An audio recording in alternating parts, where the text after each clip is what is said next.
Karibu ni kueleze yaliyotokea ndani ya chumba cha mahakama leo Dar es Salaam katika kesi inayomhusu Tundu Antipas Lissu. Mambo yamekuwa mazito mahakamani leo kuhusu kesi hii ya uhaini ya mwenyekiti wa Chadema. Tundu Lissu amekataa kabisa, hakuambia Mtanzania yoyote afanye vurugu siku ya tarehe 29 Oktoba au siku ya uchaguzi. Tundu Lissu anasema hakutuma mtu yoyote kuchoma kura au kukata makaratasi ya kupigia kura. Shahidi wa kwanza leo ndani ya chumba cha mahakama alikuwa kamishna msaidizi wa polisi Amin Mahamba, ambaye ametoa ushahidi huku akihojiwa na wakili wa upande wa serikali mbele ya majaji. Like video hii kisha subscribe kabla tusonge mbele. Tundu Lissu amepinga sehemu ya ushahidi uliotolewa dhidi yake katika kesi ya uhaini, akiambia mahakama kuwa hakuwahi kumwagiza mtu yoyote kuchoma moto, kuharibu au kuchezeana kukata karatasi za kupigia kura. Kauli hiyo ilitolewa wakati wa shughuli za mahakama leo baada ya shahidi wa upande wa mashtaka kuhusisha maneno yaliyodaiwa kusemwa na Tundu Lissu kuhusu kuvuruga uchaguzi na kile ambacho wachunguzi walikitaja kuwa jaribio la kutishia serikali na kuzuia uchaguzi usifanyike. Tundu Lissu alipinga mara moja tafsiri hiyo mbele ya jopo la majaji watatu, akisema kuwa upande wa mashtaka ulikuwa ukiingiza kauli na madai ambayo hayakuwa sehemu ya mashtaka halisi dhidi yake. Mjadala huo ulikuwa moja ya matokeo muhimu katika usikilizwaji wa kesi hiyo leo. Wakati akitoa ushahidi wake, shahidi wa upande wa mashtaka alielezea mahakama jinsi wachunguzi walivyotafsiri kauli walizodai Tundu Lissu alizitoa katika video aliyoonekana akizungumza. Kwa mujibu wa shahidi huyo, wachunguzi walipitia video hiyo na kuhitimisha kuwa baadhi ya kauli za Tundu Lissu zilionyesha wazi nia ya kuvuruga na kufanya fujo wakati wa uchaguzi na kuchochea uasi. Shahidi aliambia mahakama kuwa wakati wa uchunguzi wao waligundua maneno ambapo Lissu alinukuliwa akisema kuwa msimamo uliokuwa ukijadiliwa ulionyesha uasi na kwamba uchaguzi ungezuiliwa au kuvurugwa ili kuleta mabadiliko ya kisiasa. Upande wa mashtaka kisha ulimwomba shahidi ambaye ni kamishna msaidizi wa polisi Amin Mahamba aeleze jinsi kauli hizo zilivyoweza kuchukuliwa kwa tishio dhidi ya serikali. Shahidi alijibu kuwa kwa tathmini ya wachunguzi, maneno hayo yalionyesha dalili kubwa ya uwezekano wa kuvunjika kwa amani na yalikuwa tishio la wazi dhidi ya serikali. Aliendelea kuiambia mahakama kuwa Tundu Lissu alionyesha nia hiyo inayodaiwa kwa kuchapisha maneno hayo kupitia jukwaa la YouTube kupitia mtandao wa Jambo TV. Upande wa mashtaka kisha ulihamishia maswali yake kwenye jukumu la serikali la kudumisha amani na kuendesha uchaguzi. Shahidi alisema uchaguzi uliokuwa ukijadiliwa ulihusisha rais, wabunge pamoja na watu wengine wanaowania viti tofauti nchini na kwamba chaguzi hizo zilikuwa zimeainishwa kisheria chini ya katiba.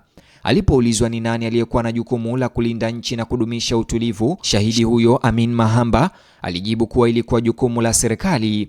Mwendesha mashtaka kisha aliuliza nini kingetokea iwapo sheria ingevunjwa. Kwa mara nyingine shahidi alisema serikali ndiyo iliyokuwa na jukumu la kuchukua hatua. Hata hivyo, upande wa mashtaka kisha uliweza kumuuliza shahidi ni nani angeathirika iwapo mtu angetishia kuvuruga amani na kuingilia uchaguzi.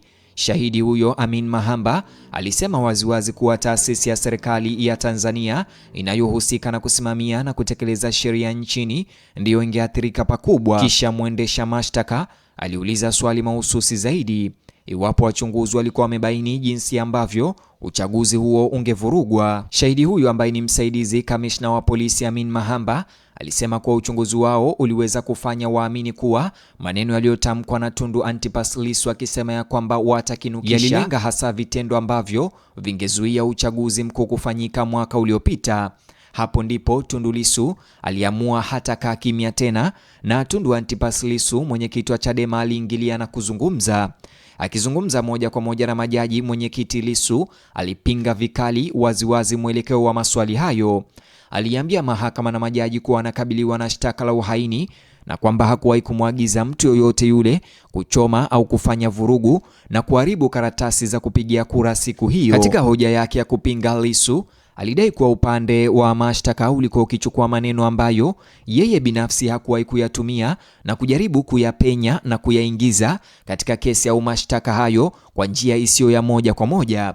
Hoja yake kuu ilikuwa rahisi. Alisema mahakama haipaswi kuruhusu upande wa mashtaka kupanua wigo wa madai dhidi yake zaidi ya yale ambayo ameshtakiwa kwayo rasmi. Lissu aliwaambia majaji kuwa kulikuwa na kauli nyingi zinazojadiliwa katika mwenendo wa kesi hiyo, ikiwemo zile zilizomo kwenye hati ya mashtaka, lakini hakukuwa na madai yoyote katika shtaka dhidi yake kwamba aliwaagiza watu au Watanzania kuchoma au kufanya fujo na kuharibu karatasi za kupigia kura siku hiyo.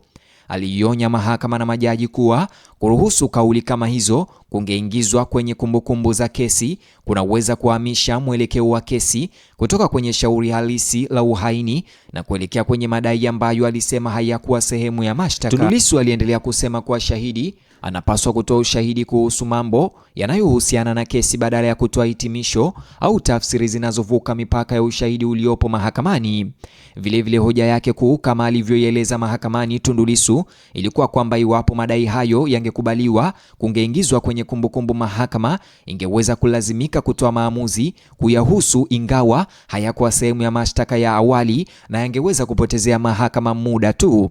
Uingiliaji kati huo ulisababisha majadiliano mafupi miongoni mwa majaji ndani ya ukumbi wa mahakama. Upande wa mashtaka kisha ulitetea mwelekeo wa maswali yake.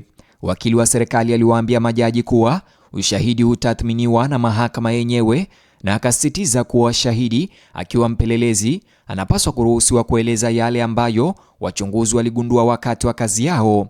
Wakili huyo pia alidai kuwa ushahidi huo haukuwa ukileta mambo mapya kabisa, akisema kuwa mashahidi waliotangulia walikuwa pia wamezungumzia jinsi uchaguzi ulivyoweza kuvurugwa. Hivyo upande wa mashtaka uliomba mahakama kuruhusu maswali hayo kuendelea. Mjadala huo unaangazia suala kuu linalojitokeza katika mwenendo wa kesi, tofauti kati ya yale ambayo Lissu anadaiwa kuyasema, jinsi wachunguzi walivyofafanua kauli hizo, na yale ambayo upande wa mashtaka unahitaji kudhibitisha hatimaye ili kudhibitisha shtaka la uhaini. Kwa Tundu Lissu, tofauti hii ni muhimu. Msimamo wake mahakamani ni kwamba ahukumiwe kutokana na tuhuma mahususi zilizomo katika kesi inayomkabili badala ya tafsiri za ziada au kauli ambazo anasema hazikuwa sehemu ya maagizo yake kwa wafuasi. Na ndiyo maana kauli yake ya leo, si kumwambia mtu yoyote kuchoma au kuharibu karatasi za kura, ikawa moja ya wakati muhimu zaidi wa kusikilizwa mahakamani. Kauli hiyo imekuja baada ya shahidi wa upande wa mashtaka kuielezea mahakama kuwa wapelelezi walitafsiri maneno ya Lissu kuhusu kuvuruga uchaguzi huo kuwa ni dalili kwamba hatua zinaweza kuchukuliwa kuzuia uchaguzi usifanyike. Lakini Lissu amekataa uhusiano huo. Amesema kuna tofauti kati ya kujadili kuvurugwa kwa uchaguzi kama msimamo wa kisiasa na kuwaagiza watu kuharibu karatasi za kupiga kura au kushambulia vifaa vya uchaguzi. Ni hayo tu mtazamaji niliyokuandalia, lakini nikipata ripoti zaidi kuhusiana na kesi hii inayoendelea leo nitakutaarifu. Sasa hivi nijuze mtazamo wako, like video hii kisha subscribe kwa taarifa zaidi.